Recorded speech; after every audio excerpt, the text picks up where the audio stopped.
What if I told you American car companies built vehicles so disastrously bad, they didn't just break down, they burst into flames, rusted before your eyes, and sent millions of loyal drivers running to Japan and Germany for good? Picture this. You're cruising down memory lane, chrome gleaming, only for your engine to explode like a scene from a demolition derby. These weren't just cars. They were legendary failures that crushed America's auto industry from the inside out. Today, we're diving into the 10 most catastrophic automotive flops that turned dreams into nightmares and taught us lessons we'll never forget. Buckle up. You won't believe how bad these got. Number 10, 1979, Oldsmobile Cutlass Supreme Diesel. Meet the car that turned diesel dreams into oily nightmares. Picture General Motors in 1979, desperately trying to cash in on the fuel crisis with their revolutionary diesel engine. What they delivered was essentially a gasoline engine playing dress-up as a diesel and failing spectacularly at it. This mechanical imposter packed a 4.3-liter V8 that wheezed out a pathetic 90 horsepower before literally disintegrating into metallic confetti. Imagine buying a car that promised fuel economy but delivered the reliability of a chocolate teapot. The engine would seize up faster than a Vegas wedding, leaving owners stranded with repair bills that could fund a small war. Oldsmobile slapped diesel badges on 19 different models, promising up to 32 miles per gallon. What they didn't mention was that you'd spend more time at the mechanic than behind the wheel. This diesel disaster single-handedly destroyed America's faith in alternative fuel engines for decades. Number 9, 1971 Ford Pinto. The Ford Pinto, or as safety experts called it, the rolling Molotov cocktail. This subcompact terror was Lee Iacocca's baby, designed to meet an impossible deadline with an even more impossible budget. Ford compressed 3.5 years of development into just 2, creating what would become automotive history's most infamous death trap.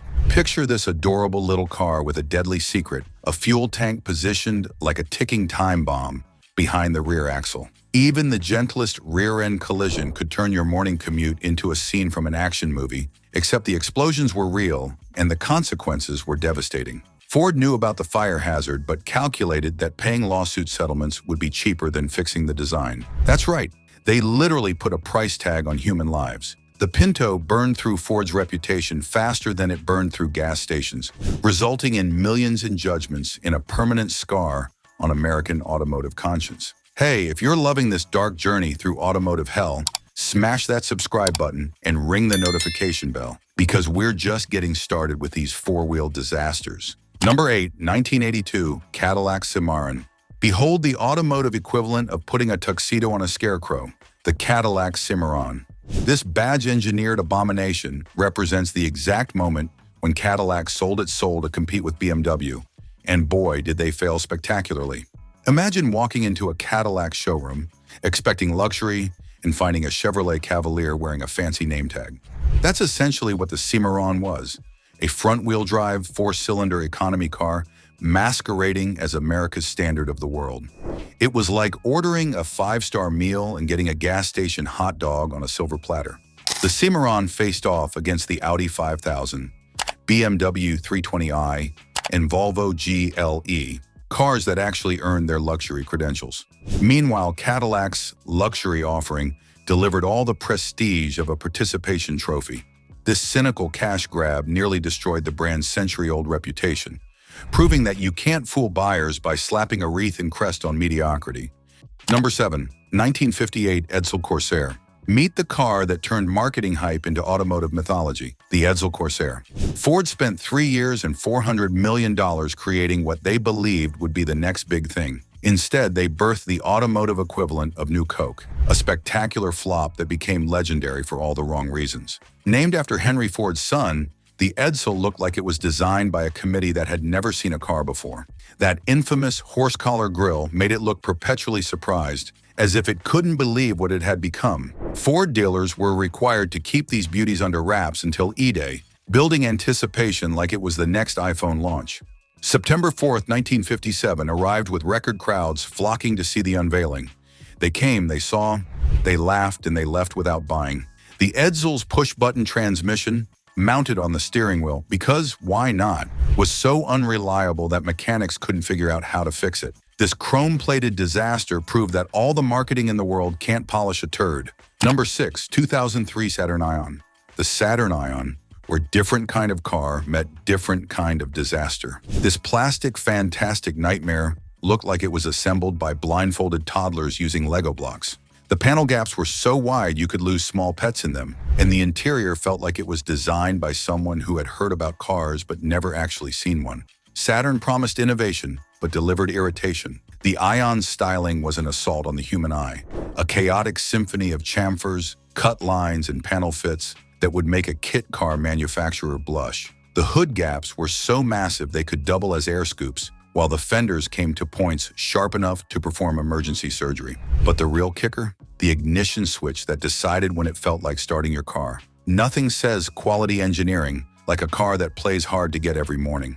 The Ion's ignition problems became so notorious that GM eventually recalled 2.6 million vehicles.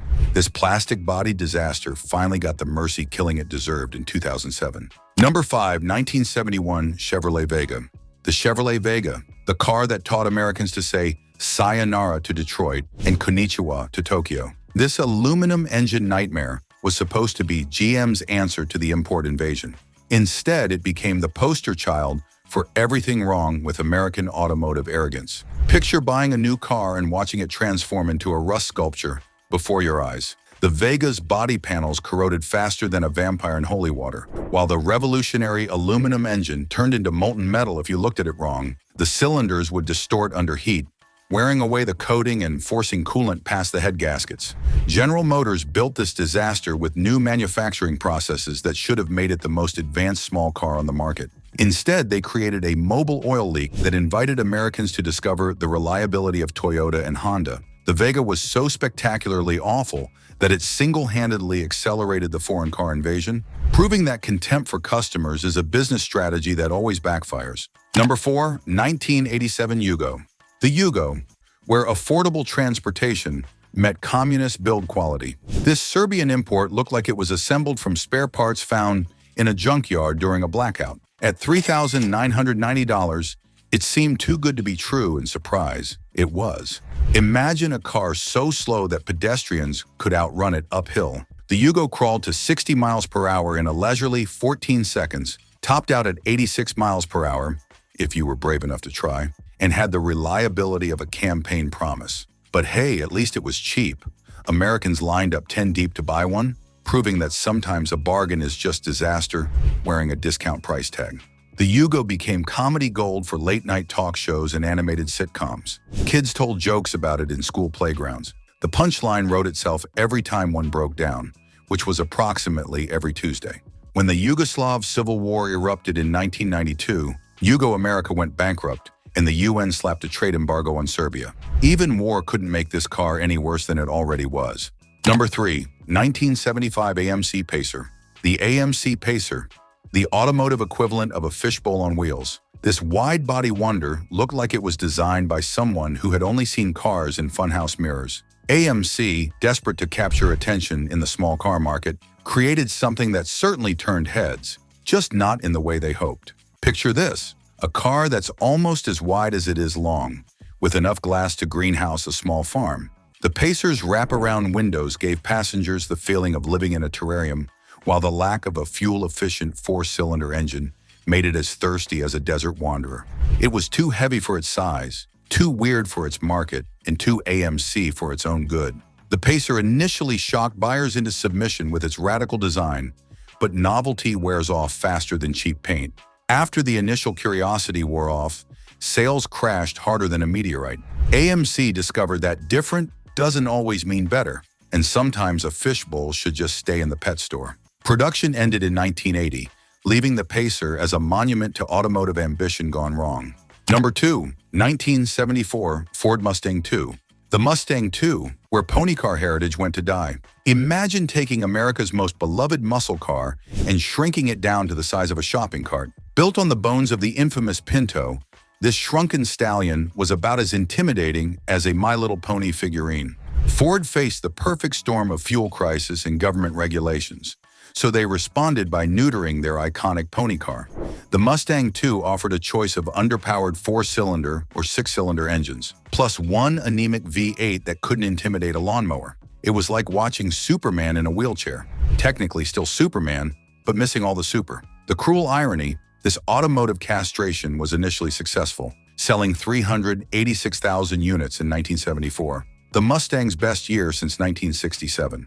But once the fuel crisis ended, Americans remembered what they actually wanted from a Mustang. Sales plummeted to under 190,000 by 1975, proving that desperation sales don't create lasting loyalty. The Mustang II remains a cautionary tale about sacrificing identity for temporary relevance. Number 1, 2001 Pontiac Aztek.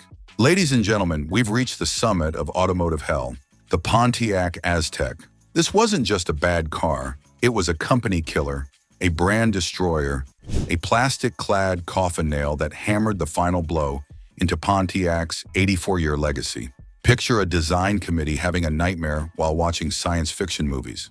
The Aztek looked like it was styled by someone who had never seen a vehicle before, but had heard vague descriptions from a fever dream. GM's concept car actually predicted the crossover SUV trend, but by the time the penny pinchers finished with it, the Aztek resembled a geometric accident. Built on a minivan platform to save costs, this abomination destroyed any hope of decent proportions. The bizarre push-up back end made it look like it was perpetually doing automotive yoga. GM hoped to sell 50,000 to 70,000 Azteks annually, establishing Pontiac on the cutting edge. Instead, they couldn't even reach 30,000. The minimum needed to break even. The Aztek's styling was so universally despised that GM announced a redesign after just 5 months on the market. That didn't help either. In 2005, Pontiac took the Aztek behind the barn and put it out of its misery. But the damage was done. This plastic-wrapped disaster had poisoned the entire brand, leading to Pontiac's death in 2010. Well, there you have it, the Hall of Shame for American automotive history. These mechanical disasters remind us that sometimes the worst failures teach the best lessons. Now, if you want to see the complete opposite, America's all-time greatest masterpieces that made the world fall in love with American cars, click on this video right here. From chrome-lined legends to V8 symphonies, these automotive masterpieces will restore your faith in Detroit's golden age. What do you think was the absolute worst car ever made? Drop your thoughts in the comments below, smash that like button, and subscribe to Muscle Legend Drive for more automotive history.